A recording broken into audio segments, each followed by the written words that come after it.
Flash forward 54 years from the original Scooby-Doo show. No, not that one. And Velma was released in 2023 on HBO Max. Its critical reception was mixed, but its audience reception was abysmal on a level not seen before. It's currently the second lowest rated show on IMDb at 1.5. That's lower than Toddlers and Tiaras, and both of Fred's TV shows. Let's take a look at it, and whether it deserves to have half the rating of The Human Centipede 3. The show was developed by Charles Grandy, a frequent collaborator with Mindy Kaling, who is the starring voice of Velma, and an executive producer. There were a team of writers, but it seems like the head one was Akshay Sarkar, who had previously worked on Never Have I Ever and 4 Weddings and a Funeral, both fairly well-regarded TV shows, and also executive produced by Kaling. There's a claim that Velma started life as an original IP, then had the Scooby-Doo branding slapped onto it. This makes sense with the amount of vitriol the creators seem to have for the original show, as well as the lack of the series' eponymous dog. But there's no actual verifiable information backing that up. All that is out there is the team weren't allowed to use Scooby, as a note from studio higher-ups. They discussed having difficulty adapting the character anyway, so it was somewhat of a relief for the writers. That does sound like a bit of an absurd claim though, as with how ridiculous Velma is, a talking dog wouldn't be that out of place. It is a single issue that highlights the biggest issue with the show. The writing just isn't good. Velma is a comedy first and foremost, but the humor is incredibly hit or miss. I'm talking about a batting average of about .05. There are good jokes, but most of them are actually visual ones, likely added by the animation company rather than written in the script. There are a few types of jokes that make up the majority of Velma's runtime: meta, basic social commentary, and absurdity. In terms of meta jokes, it mostly consists of characters working in a way that's convenient to the plot, then poking fun at that, or shitting on aspects of Scooby-Doo as a franchise. Neither of these really work, because it's not a loving parody or satire, but one that seems to have an immense distaste for what they're trying to do. This is what many of the parody films that came out around the Scary Movie era were: comments about a genre without appreciating the positive aspects of it. When compared to classic films like Blazing Saddles or Clue, the difference is immediately apparent. Just like Andrew Wiggins says, you have to love something to kill it, and there is no love in Velma. The social commentary is another element that just doesn't work. It generally takes the form of white people, or men, having privilege or being racist towards others. That's the joke.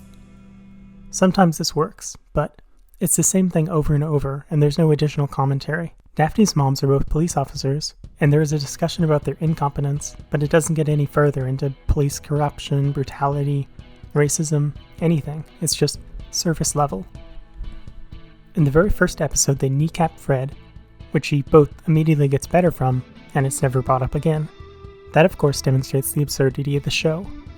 There's a lot of casual violence in Velma. Characters will get stabbed, run over, have limbs chopped off, and just walk it off. In a show like Harley Quinn, which Velma is so clearly inspired by, this works.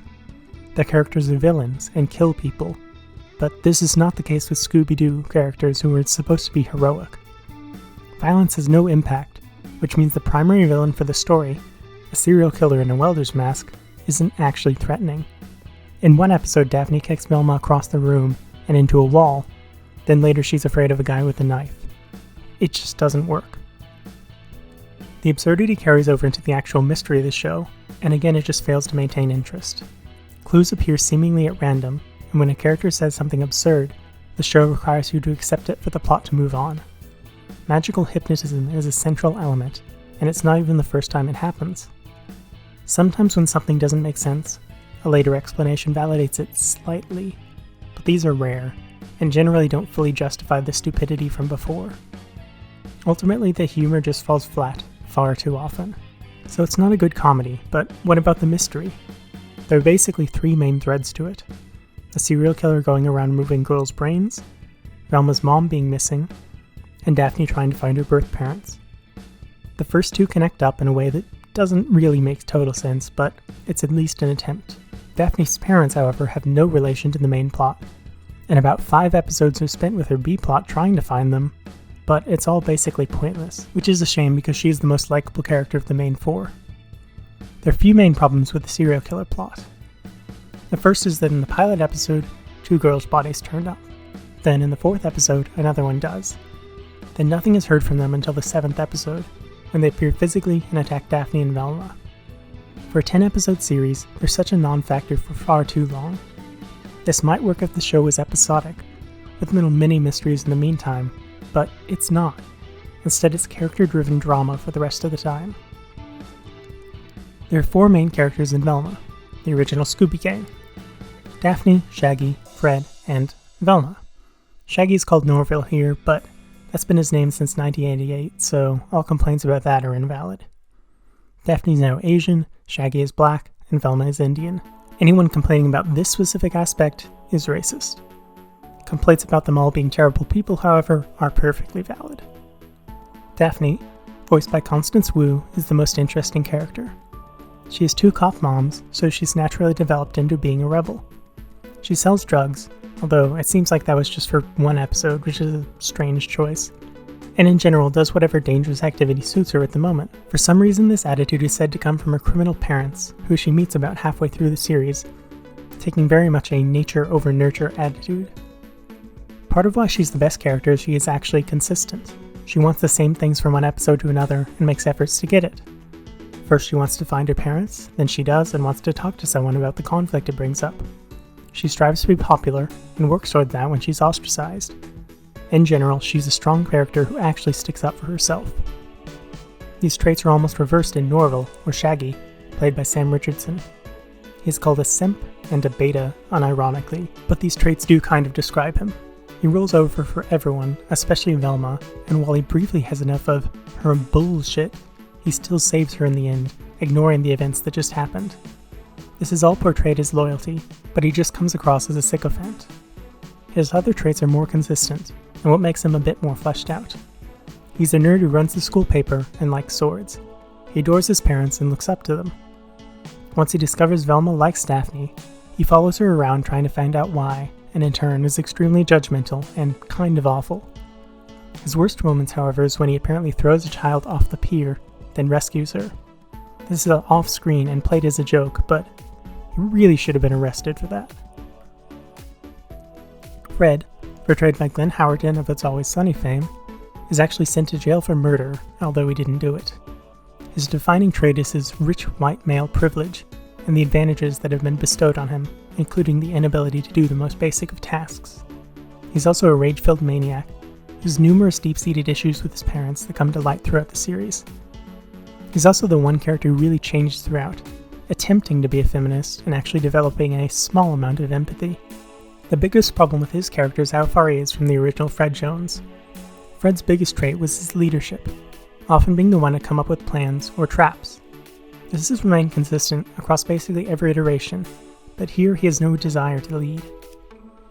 There are a few moments that seem to push him in that direction, but they're immediately retracted to make more jokes about his privilege. In the finale, it seems like he's finally taking action, but throughout Season 1, there is no clear direction.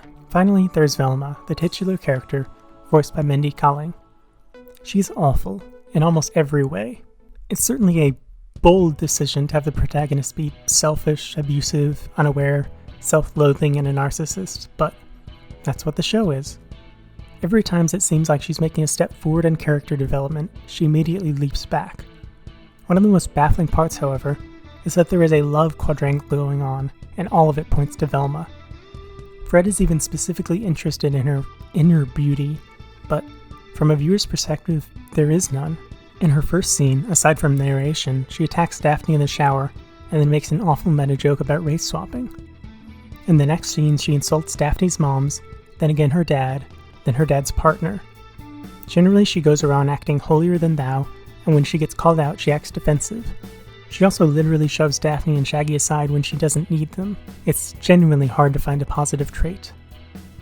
The one thing that she is supposed to be best at, being smart or solving mysteries, she's not shown doing. The audience is told over and over, sometimes by herself, that she's smart or quick-witted, but almost every clue to find either her mom or the serial killer is given to her. At one point, a character compliments her because she put together that people having their brains removed in the past and brainless corpses were connected. In the end, the only reason she found her mom is she fell down a hole. She also accuses 2 people of being the murderer, Fred and Shaggy's dad, with basically no evidence, resulting in wanton destruction. The sole reason she thought Shaggy's dad did it was he owned a welding mask.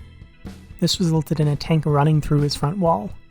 It's so bizarre to have a main character so incompetent. She is also completely inept at sports and playing music, and basically any activity that doesn't involve solving mysteries. Her final big play to stop the serial killer is to spray them with perfume, which makes them cough even though she's wearing a melding mask. So looking overall at the series, what are the positives? The animation is generally fairly high quality, with good attention to detail, background jokes, and some fun elements of the hallucinations. The voice acting is also well done, with all of the main cast offering believable performances, and there are a ton of great comedic actors in secondary roles, including Jim Rash and Weird Al. The negatives outweigh those, unfortunately, and there are deep structural issues. The plot doesn't work on a basic level. The comedy works on only the rarest occasions, and the characters are poor pastiches of their original ideas, including a protagonist who makes things miserable the majority of the time she's on screen. Overall, Velma's not recommended. However, it's also not as awful as the audience reaction makes it out to be. People who dislike the show fit into a number of different brackets. Fans disillusioned as Warner Bros. Decided not to release fully finished films as a tax break, and this was what was produced. Racists and people who are against woke media. Leftists who think the show didn't go far enough, and for whom the surface-level social commentary is insulting. And people who actually wanted a decent mystery show. They can watch Poker Face. Ultimately, those are mostly fair reasons, but not enough to give it such a low rating. 7% on Rotten Tomatoes or 1.5 on IMDb. That's Baby Genius's 2 level. It's below Manus the Hands of Fate and Birdemic. But the show is really about a 3 out of 10, maybe a 4 in the best episodes. And the individual episodes support that rating, averaging around a 3. It seems like it's a victim of the internet hype train, where it's fun to shit on something that's bad. But realistically, it's not that bad. Onto the individual episodes. The pilot episode and its sequel are arguably the worst of the series, which is one part of where the negative audience reaction comes from. The first actual scene is a group shower with excessive nudity and feels incredibly skeezy. They comment on this, but it doesn't change the fact that it's teenage girls being sexualized a lot. This occurs in about half the episode, with hot girls being a moniker used to describe the popular girls, and a large portion of the plot is focused on their looks. Then, in the midst of a meta-argument about the nudity, Daphne is apparently going to attack and maybe even drown one of the other girls for almost no reason. Velma then comes in and saves the day by attacking her with a hockey stick. This whole sequence is bizarre and is such a poor way to start the episode. They then find a body establishing the main plot of the season, and it cuts to the police station with some clunky exposition. The episode then goes through the motions, introducing the main cast as well as secondary characters, including more strange nudity. There is then even more exposition expanding on the secondary plot of the show, finding Velma's mom. Skipping ahead a bit, Velma has decided that Fred must be the killer and sneaks into his house. Because this is related to a mystery, she starts having a hallucination, which looks quite cool. They're dangerous to Velma, however, and she's talking on the phone to Shaggy, and she begs him to help. He admits how much he loves her and cares for her, and this causes Velma to laugh hysterically, freeing her from the fantasy world. This makes her come across as incredibly awful, and it happens a few more times throughout the show. Next, Fred comes out and seems incredibly suspicious, and reaches into his bathrobe to pull something out. At this point, he is shot in the kneecaps by 2 police officers, who appear out of nowhere with Shaggy on their heels. It turns out Fred was just going to write her a check, but there's nowhere for the checkbook to be stored, which is trading logic for a joke. And it's not even a good joke. This happens often, and while there are occasional instances it works, mostly it feels forced. Velma then declares she proved her innocence, although all she did was accuse someone else. After leaving the house, they discover another body, and then it cuts to credits. Almost every single cut to credits and title feels abrupt and jarring. Next episode starts off making fun of Fred's small penis and doesn't get better from there. It continues with jokes at the expense of their audience, as well as Shaggy hating drugs, which is actually a decent bit, but they're repeated half a dozen times, reducing the effect. The remainder of the episode is mostly about Velma trying to get a file from Daphne and their reconciliation efforts. This is when Daphne is a drug dealer, in order to get money to pay a private eye to find her parents. Velma is enlisted to sell them, but Due to her inability to keep quiet, she goes around insulting people, losing business. Eventually the pair are caught by Daphne's moms, who inexplicably can't recognize them, so after a chase scene which has no classic Scooby-Doo tropes, they escape. They grow closer together due to this, and at the end of the episode, kiss in an attempt to stop Velma's hallucinations. This episode is where the mid-credit sequences start, and the first few are annoying, having to wait through a minute or so to get to, and they don't really matter. After that though, important plot development happens during them, which is absurd. It's mostly Marvel's fault, but the trend to include mid and post-credits information has spread to other films, TV shows, and it really needs to stop. The episode should end at the credits. Next episode, Shaggy confronts Velma about her kiss, and she says she likes Fred, so how can she like Daphne? The term bisexual is not used once throughout the entire show, even though it's clear both Velma and Daphne are. If the show was made 10 years ago, it'd be understandable, though still an omission, but not having it even be brought up here feels intentional and strange. Velma continues to be a terrible person, insisting that her missing mom is more important than 2 dead bodies. The mental health awareness assembly is actually relatively funny, and decent commentary on what the schools do in response to similar events. It's a toe deeper than surface level as well, which is a surprise given the rest of the show. Velma's still trying to discover things about her mom, and so she interviews Fred in jail. For some reason he's very avoidant in talking about it, but this is just a red herring. The show is full of them, but often they're missing reasons. They'll say someone can't discuss it because it would ruin their family, or they can't talk now, but the reasons just aren't good enough and leave the viewer frustrated and the mystery muddled. The next portion is a woman's self-defense course, where again it seems like Daphne straight up murders, or at least maims someone. The finale is of course Velma vs. Daphne, although Velma's path to get there doesn't make sense considering what we see the rest of the show. She then proves how awful of a friend and a person she is by reading Daphne's diary to the whole gym full of people. Luckily they don't care and insult Velma for it, but it feels like the show wants viewers to like Velma, even though she's objectively awful. This episode also features magic therapy, with a jacket or water feature basically acting as hypnosis, which is another strange and kind of insulting choice. This might have been justified if it came up later, as hypnosis is a major plot point, but it just doesn't. There are actually a number of scenes pointing to Shaggy's dad being the killer, to the point it would have made total sense, but he isn't, meaning the earlier scenes feel unjustified. The next episode focuses on hot girls after another body is found, and Velma's attempts to teach them to be ugly. The B-plot is Daphne investigating her birth parents, as the private eyes have failed, so her bio dad tosses a geode through her window as a clue? At this point, it really feels like events are just happening with no real planning. There's again a lot of exposition about the history of the town and how crystals were crucial for the economy, and this comes up later, but not in a way that actually matters. In a post-credit scene, Shaggy bumps into Gigi, one of the hot girls. She says hi, and he says, "Are you talking about my IQ?" They then begin dating. This is real dialogue in the show. The next episode is about the band sleepover, where one of the central plot points is there is literally no food in Velma's house, making the band geeks feral. It really feels like in describing the plot of an episode, it tells you all you need to know. Daphne has now found her parents, but they're wearing Captain Caveman, an old Hanna-Barbera show, costumes to hide their identities for some reason. We see who they are next episode, and they're no one, a minor background criminal and a character we've never seen before. It's not even disappointing, it's just sad. We get a hint at more exposition in this episode, as it turns out Shaggy's grandma was a mad scientist, and somehow that fact would ruin his life. Velma learns more about this because she stumbles on Shaggy's mom in a compromising position, and is thus promised the information. It's one more clue she didn't get by intelligence or investigating, but pure dumb luck. So now there's a big exposition scene about her mother's work on brain swapping, in an operation called Scooby. That's an acronym, and it comes across so insulting.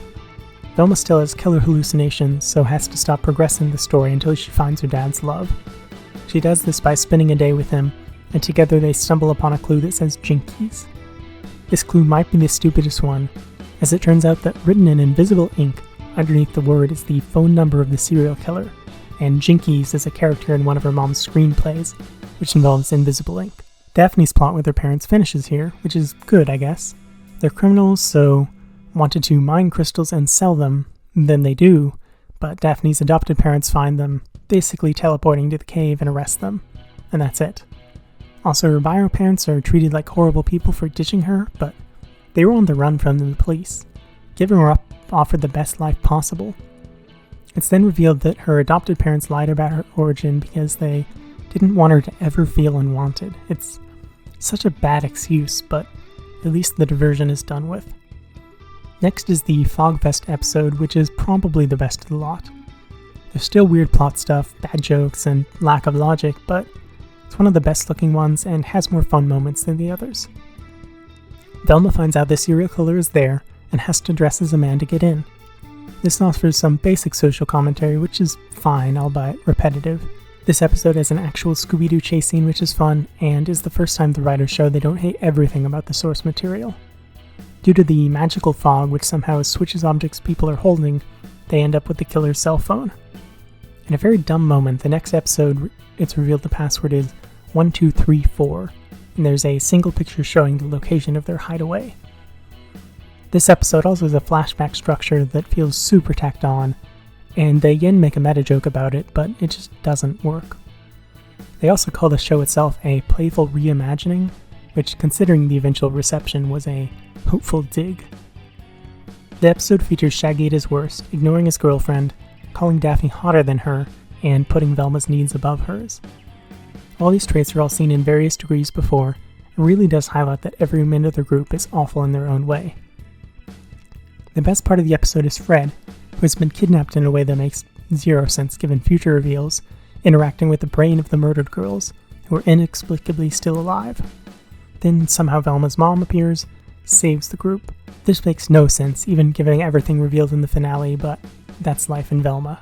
Next episode is probably the worst since the pilot, featuring a harebrained scheme so ridiculous 90s sitcoms would be ashamed.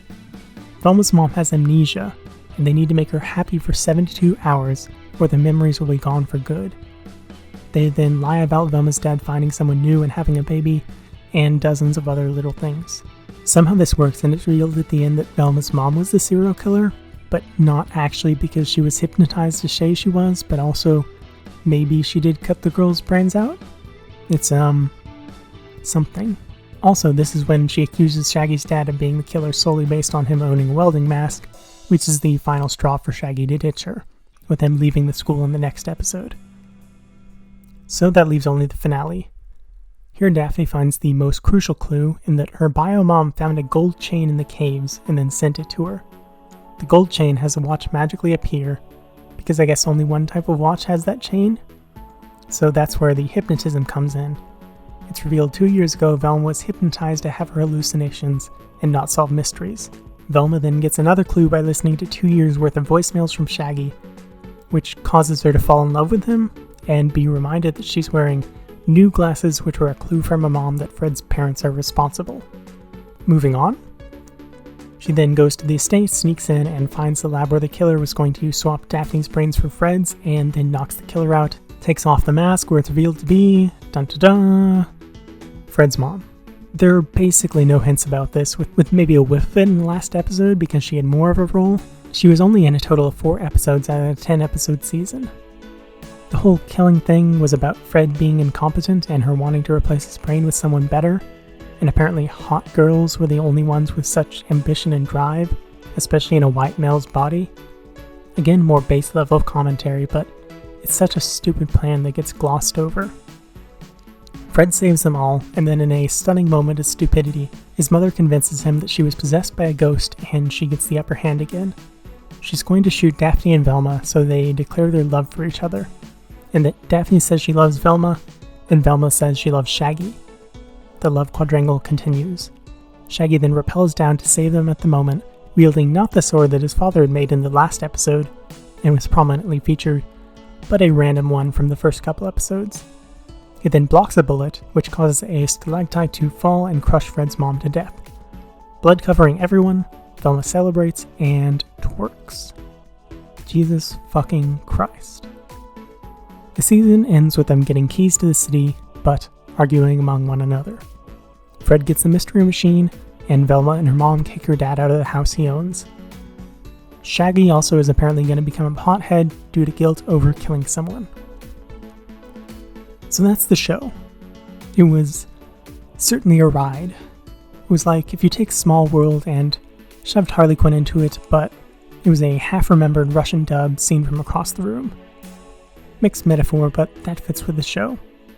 It's a bad show, but not an awful or unforgivable one. There's some elements that are decent, and a second season could offer legitimate improvement and be worthwhile. But the odds are against it. I hope you've enjoyed this review. Please like, subscribe, and leave a comment. Thank you.